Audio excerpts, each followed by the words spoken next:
Good morning, Standard 9. As you all know, that in our previous classes we have discussed our chapter. We have discussed our first chapter, and that chapter is The Lost Child, written by Mulk Raj Anand. So in this video, we're gonna revise the whole story. तो बच्चों, आज हम लोग इस कहानी का एक short summary revise करेंगे। मैं चाहता हूँ कि ये पूरी कहानी आपको मैं समराइज़ करके बता दूँ, ताकि ये कहानी आपको बहुत अच्छे से समझ में आ जाए। ठीक है, पूरी कहानी बहुत अच्छे से माइंड में आप लोगों के सेट हो जाए। तो चलिए इस कहानी का समरी शुरू करते हैं, रिवीजन शुरू करते हैं। गांव में वसंत ऋतु में आयोजित मेले में एक बच्चा अपने माता पिता के साथ गया। बड़ी संख्या में लोग यातायात के विभिन्न साधनों से मेले में जा रहे थे। छोटा बच्चा अत्यधिक खुशी एवं प्रसन्नता के साथ अपने माता पिता के पैरों के बीच से दौड़ रहा था, और वह साथ ही साथ बहुत उत्तेजित भी था, बहुत हैप्पी था कि आज मेला घूमने जाएंगे। उसके माता पिता ने उसके साथ चलने के लिए कहा, लेकिन उस बच्चे का मन उस खूबसूरत खिलौने पे ही अटका हुआ था जिन्हें वो रास्ते में देखते हुए जा रहा था। वह जानता था कि उसके पिता उसे कोई खिलौना खरीद कर नहीं देंगे। वह जानता था कि उसके पिता उसे कोई खिलौना खरीद कर नहीं देंगे। आखिरकार उसने एक विशेष खिलौना खरीदने की अपनी इच्छा व्यक्त की, परंतु उसे खिलौने खरीदने से मना कर दिया गया। अब ये सारे लोग मेले में पहुंच जाते हैं। मेले के अंदर कई आकर्षण जैसे कि मिठाइयाँ, गुब्बारे, मालाएं आदि थे।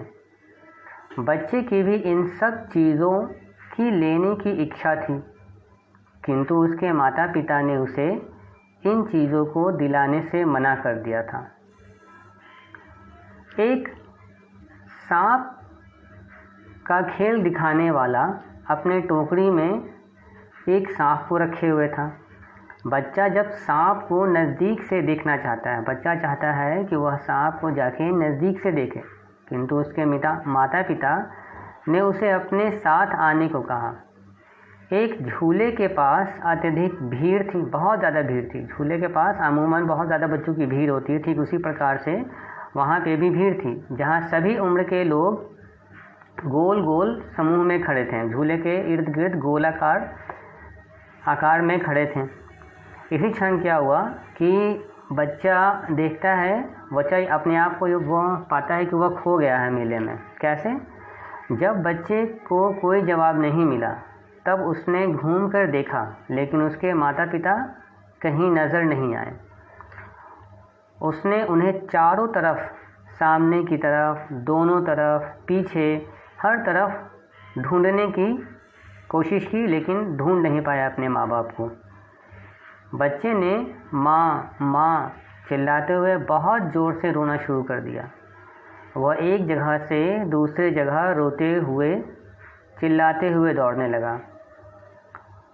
उसने उन दोनों को घास के नज़दीक एवं मंदिर के पास, जहाँ बहुत भीड़ थी, खोजा, लेकिन उनके माता पिता वहाँ भी नहीं मिले और बच्चा बहुत डर गया था।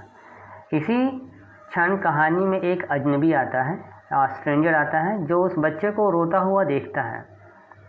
एक आदमी ने उससे पूछा कि वह कैसे खो गया, तथा उसे अपने बाहों में उठा लिया और बच्चे को भरसक प्रयास करने लगा कि बच्चा चुप हो जाए।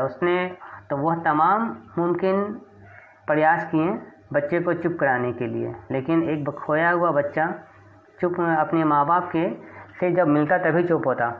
इसी प्रकार से यह भी चुप नहीं हो रहा था। उस आदमी ने बच्चे को शांत करने की कोशिश की। उसने उसे झूला झूलाने का प्रस्ताव दिया। बच्चे ने इसे अस्वीकार कर दिया।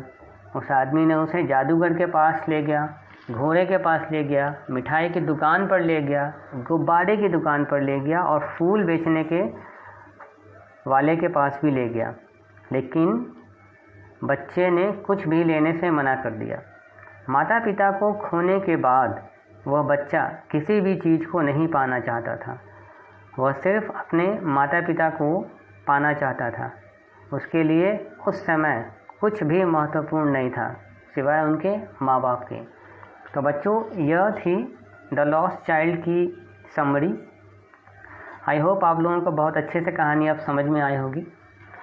इस कहानी के साथ मैं कुछ क्वेश्चन आंसर भी आपको करवा दिए थे, साथ ही साथ वर्ड मीनिंग भी करवा दिए थे। आई एम श्योर आप लोगों ने अपने एक्सरसाइजेस को कंप्लीट कर लिया होगा, as well as you have learn your word meanings also, right students? So now today we are going to conduct a little test based on this chapter. So the question of the test will be submitted in a PDF format. So you should go through that PDF format and try to solve those questions. Okay? Have a nice day, stay fit and keep learning.